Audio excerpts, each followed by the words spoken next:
What is one thing your parents taught you but you will never teach your children? That you need to hustle 100% of the time and be constantly busy with schoolwork, extra activities, side projects, cleaning, etc. Spending time unwinding is a sign of laziness, and Beredium and intelligent people are never bored. This really messed me up and I'm still learning the art of wasting time. My parents didn't insist that I hustle 100% of the time. But they were and are very brainy people who thought that school and education are what's important over everything else. That I shouldn't waste time with athletics or trying dating in high school because being smart would pay dividends later in life. Their hearts were in the right place. But now I'm 30 and single and have had very few lasting romantic relationships because my parents were awkward. Nerdy people who created awkward, nerdy people. We were not an emotional household and I feel like I'm making up for that to this day. And now they're pining for grandchildren. That parents never have to apologize to their kids. I love my dad. He is a great dad and I know he loves me so much. But he has it in his head that even now, even when his youngest, me, is an adult, that he doesn't need to apologize if he does something wrong. It's baffling. I hate my dad. He's a violent, hateful, hypocritical tyrant. If I had ever heard him apologize, or even express regret or remorse for anything that he'd ever done to anyone, maybe I'd have hope that he could be something other than a monster. These days, he's stopped being violent at least. But I don't trust him. I get that he's afraid of looking weak. But how can I trust someone who used to beat me for the explicit purpose of keeping me afraid to speak in his presence? For years, I'd just freeze if he asked me a question because I was terrified that I'd say something to set him off. And he still refuses to admit that he was wrong. If he apologized, I don't know that we'd go straight to Sunday brunch and playing catch in the park. But maybe we could start picking up the pieces. Eat everything on their plate. I try to get my kids to make an effort to eat their meals. But I'm never going to punish them for not being hungry when I say so. Sometimes you start it and can't finish. Sometimes you just don't like it. Now if they keep saying they're hungry, sometimes you gotta learn to take what you can get though. My husband came home with a big box of reduced donuts today. I cut a small piece off each and put them on a plate for my son. He gave me the plate back with about half still on, so I asked if he didn't like them. He said they were the best donuts ever, but he was full now. I know it's not much, but it made me so happy. I struggle to leave food on a plate no matter how much I've eaten, and he's there just leaving his favorite food because he is not hungry anymore. How to change an electrical outlet. 120 volts. Live. Good stuff. In my apartment we noticed a strange smell and discovered an electrical fire just starting up from our water heater. We flipped the electricity off and called the landlord. When he noticed that we turned off the electricity, he got really excited. Apparently not many people know what the panel of labeled switches by their front door is for. Or they think that is for building maintenance only and they aren't allowed to use it. It has led to a lot of damage in the past, I guess. That it is illegal to have a little ceiling light on in the car. Edit. OML, so many people are asking me if it's legal, lol. Where I live it is legal.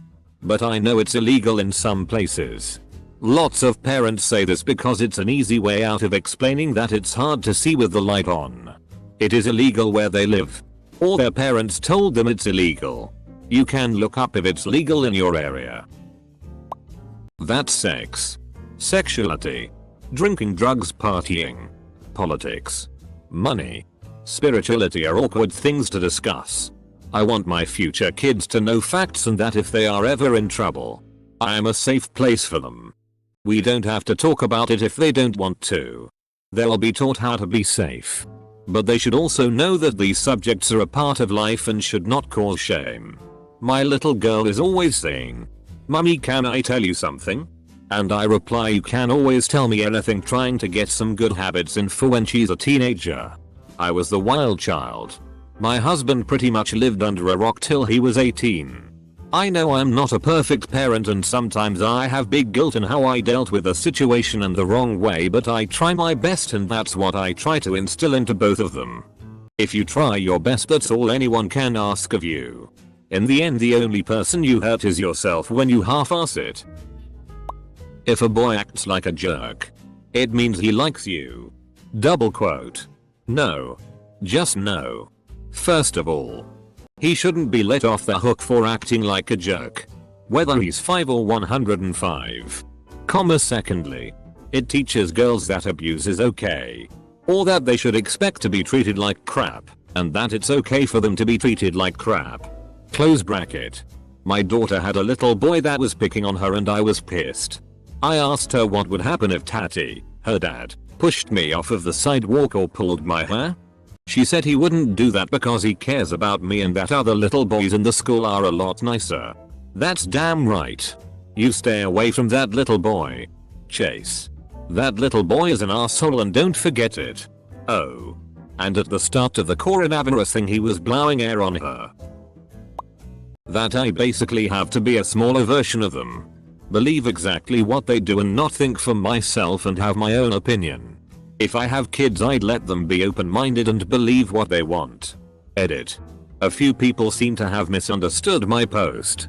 I'm not saying I'll let them do whatever they want regardless of it being stupid or dangerous or harmful. I fully intend to offer guidance to them and try to reason with them if I believe something they think is wrong. I'm just not going to punish or censor them. I've seen so many parents disown or punish their kids for leaving their religion or coming out as gay, and it hurts me, man. When they get older, I believe they have the right to have their own opinions. That you can't change how things are and you can't ask questions because I said so. I was going to say that I don't want to teach them that because I said so is a valid reason for anything. If I can't verbalize a good reason why not, then I shouldn't say no. To wait until marriage. You know they won't anyway. The best you can do is teach them to be safe and pray they do okay. Same with a lot of things. Actually, I know my daughter is going to have sex no matter what. I know she's going to try alcohol at some point. I know she's going to probably try pot. Her safety is my priority. So the sex talk is going to include how to stay safe, where the extra condoms are stashed, that it's perfectly okay to ask me any questions about sex, like X happened, is this normal, all about consent, etc.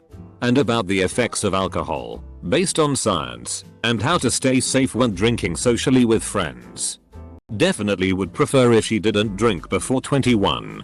But if she's going to, might as well try to help her help herself not get absolutely shit-faced and possibly assaulted. But here's hoping I can move us to Europe in the next 5-10 years. How it feels to be hit by a belt. My mom got really mad at my siblings and I for something. So we ran into a bedroom and quickly stuffed magazines in our pants so the belt wouldn't hurt. She started smacking our asses with the belt. And since it didn't hurt, we were laughing instead of crying from the pain. She then pulled down my pants and saw the magazine. Now she got really mad, took the magazine out and hit our bare ass skin. Hurt like hell. Lesson learned. Next time you stuff your pants with a magazine and get whipped, act like it hurts. You better never bring a black woman home. Double quote. Damn. That's racist. I had open-minded parents who told me it didn't matter who I married as long as she was white. My parents fought a lot. They'd both get very emotional about things and raise their voices in every argument. By example, I will teach them that when you are angry, take a break from the argument until you've both calmed down. My parents were all about how important everyone's feelings were, and unfortunately extended that to mean fighting and then more fighting. Take a break to calm down? But then what about those precious feelings? Yuck. It took me so long to figure out that you don't have to choose between yelling at people and being an asshole. Thanks. Dad. Or repressing anger into a deep hidden rage. Thanks. Mom. Absolutely amazing to have the ability to simply acknowledge feeling anger and either leave the room or catch it before it balloons and calmly say to someone, I'm angry with you about XYZ. Or when you did X, Y, Z. I felt mad because. Incredible. Like, hey, An argument can be a form of adult communication, not a selfish opportunity to have a blame fest and indulge all your crap. Mind blown. Lack of empathy. My parents grew up in a really horrible situation and they made it out and did well for themselves. So now anytime anyone struggles they refuse to feel bad for them because they have gone through worse and did fine. I think people deserve empathy regardless. My constant reminder to everyone is that your hard is your hard. Their hard is their hard. Everyone has their own version. Everyone has different life experiences. Your hard does not make their hard any less or any worse. You aren't allowed to call someone's hard invalid simply because you were dealt a worse hand. Someone always has it worse. What's the point in trying to compete?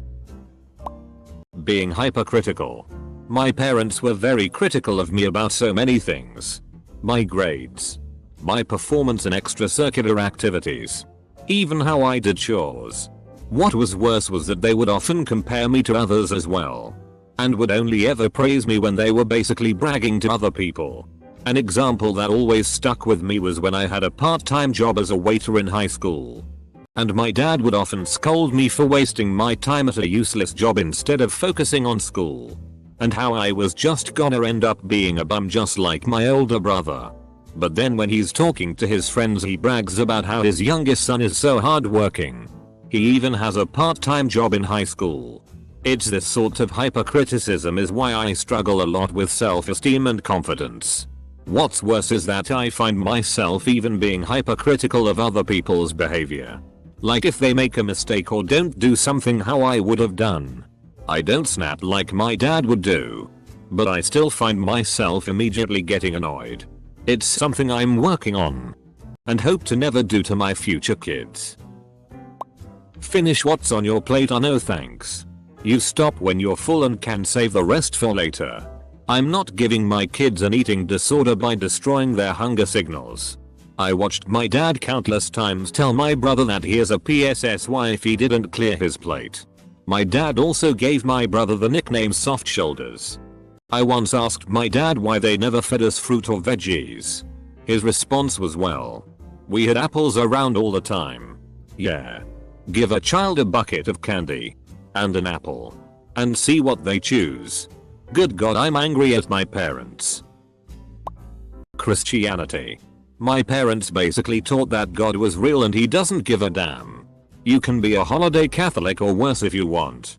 But be kind to others. That being part of the LGBT+ community was bad. My dad is homophobic. My mom is not.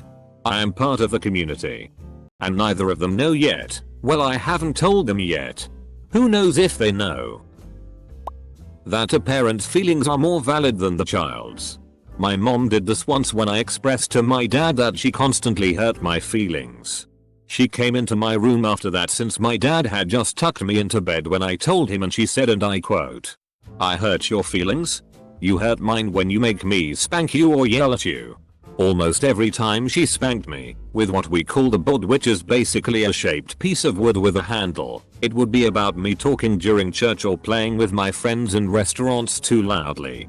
She never said to quiet down. She'd say shut up, stop, and threaten me with licks after spanking me with the board. So I never felt like I could have fun as a child. Basically, that's a trauma I'm still trying to get over. Though my confidence is getting better and I'm finally branching out and doing things by myself. I say finally because I'm around 20 years old and have yet to ever have a job or adult properly. I do still have trust issues and issues with feeling like how I feel is valid and okay, but I'm working on it. Selective application of morality. Growing up, the rule was it's not illegal if you don't get caught, and the effect was to cut every corner and take any advantage available regardless of the morality. If you can get away with it and justify it with moral ambiguity, you're fine. The reality is that our projection of self into the world isn't who we feel that we are, but the sum of our actions. As soon as you compromise your morals, you've not just taken some menial small win like cutting a line, but you've compromised a body of work that will be known as you to everyone but yourself. Learn who you are. Live up to the person you want to be. When I was young, My dad taught me a few self-defense techniques. He said he had developed it himself. He would give me a 15-second head start to run and then he would try to catch me and beat me up with a pair of jumper cables. Looking back, it was probably violent and unnecessary, though it proved useful in high school. I'll never do that with my daughter. That small children should and will work like adults. Never mind the fact that they're physically incapable of it. And I mean stuff like full home renovations and heavy landscaping. A little kid can't carry a ceiling beam on their own. And surprise, they also can't handle a giant wheelbarrow full of heavy wet mulch on their own either. I mean, FFS now. My parents tried to tell my then 6-year-old son off about not doing anything when my husband and I were moving heavy furniture. My parents weren't doing jack shit other than watching. Hypocritically enough. And they didn't like when I told them to shut up or get fo. Because my son is going to be a kid, not a workhorse. So yeah. I guess my deal is that I was taught that kids are born to work for you. And you shouldn't let them actually be children. And I adamantly refuse to teach my son the same bullshit. To take responsibility.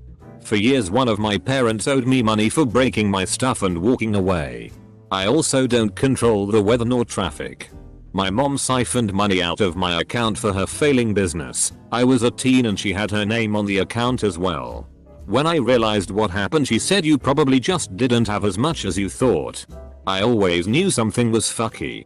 It wasn't until years later after her and my dad divorced that he told me what happened and gave me some money from the house selling from their divorce and apologized for not telling me earlier. That broke a lot of trust with my mom. That I'm a slut. That my life should be devoted to pleasing other people. That my feelings don't matter, but other people's always do. That my health doesn't matter. That my siblings are better than I am. That I should give unconditional love to my parents, no matter what they do. That I should always smile. Not really something my parents taught me but something I watched them do when growing up. Which is just comment on people's appearances all the time. Who cares if you don't like the clothes they're wearing or what if you think they've lost or gained weight? And you don't like their new haircut, okay, etc. My family does this so much and I quickly grew out of it in my early teens. But yeah, it's such a pointless superficial conversation. It has no good purpose whatsoever. Weapon cleaning. I am from a family of hunters and want to get a license myself. But unless they show genuine interest, like my brothers and I did, then I won't force it on them. Talking to your parent even politely during an argument is talking back. My mother and I have argued our entire lives about a lot of things. It decreased over time as I got older. I learned to just shut up. However, the incident that stuck out is sometime my sophomore year when I was going out friends and I wasn't allowed to for no reason. Sometimes she'd yell at me to clean a mess she made or my sibling so when a friend comes over it won't be nasty. Yeah, both times I told her I'm going and she told she was calling the police. She never did BTW. Also, I told her once I was suicidal as a kid, entering puberty. And hormonal imbalances was the reason. And she looked at me and went, "Why are you telling me this? Stop looking for attention. Go do it instead of crying to me." Yeah, my mom pretty much told me to go kill myself. Bet I will go NC as soon as I can. To flinch when someone reaches for my hair. Getting my hair cut or colored is always a struggle. Most of the time they will be gentle when I tell them I have a sensitive scalp. But not all the time. Edit. Change the wording because I realized it might sound confusing. I will do my damned best to not practice the whole "you're older so you should know better" belief. As a kid, whenever my sister would pick a fight with me, pull my hair, call me names, throw things at me, I'd retaliate appropriately. Unfortunately, I always got grounded for fighting back, while my sister got off easy because I should have known better. Double quote. This practice isn't fair. Younger siblings should also be taught right from wrong at a young age. Giving special treatment to one sibling only creates lifelong resentment. So, I will try to be fair in situations like that. The clean plate club mixed with worshipping thin people. What the fuck? So many people still do this and it's bizarre. Finish your food. Why are you so fat? A hilarious amount of fat moms with fat kids have given me shitty for me rebellious ways. To hide both your pain and any medical issue. My mother never actually taught me this knowingly. But I learned from watching her. She thought she was being strong. But it made it harder for everyone. When in doubt, leave it out. My mom had this motto that if something seemed too difficult, just give up altogether. Luckily my dad was the polar opposite of her, so it didn't mess us up too much. That certain things are for certain genders. Example, the color pink. My son loves the color pink. Once an acquaintance told him, "Why are you wearing a pink shirt? Pink is a girl's color." To which he replied, "No, pink is just a color like any other. I'm raising 3 boys to be better men than I am. One of those lessons is to be that I will not be subjugated by you or your bullshit ideas of what a tough man should be. You can still be compassionate and empathetic while understanding that sometimes violence is the only thing that will keep you alive."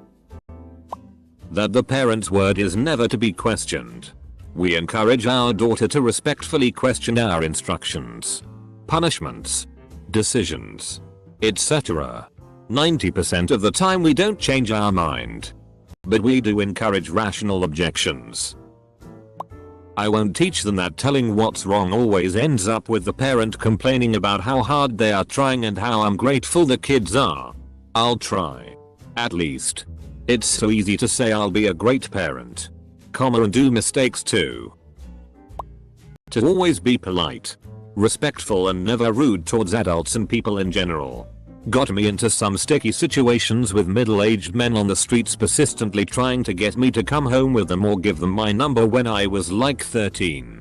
It has taken a considerable amount of self-rewiring to be able to finally be straightforward and rude if I have to for my own safety. But I sometimes still feel massive amounts of guilt for doing so. We grew up in a church where we were taught we needed to know God's will for everything. Everything needed a purpose. So everything was if God allows it. So if I said I want to travel when I get older, the answer was, well, there's no money, so if God wants you to, he'll provide the way. This translated to so many areas, so I had zero ambition and zero drive to do anything for myself.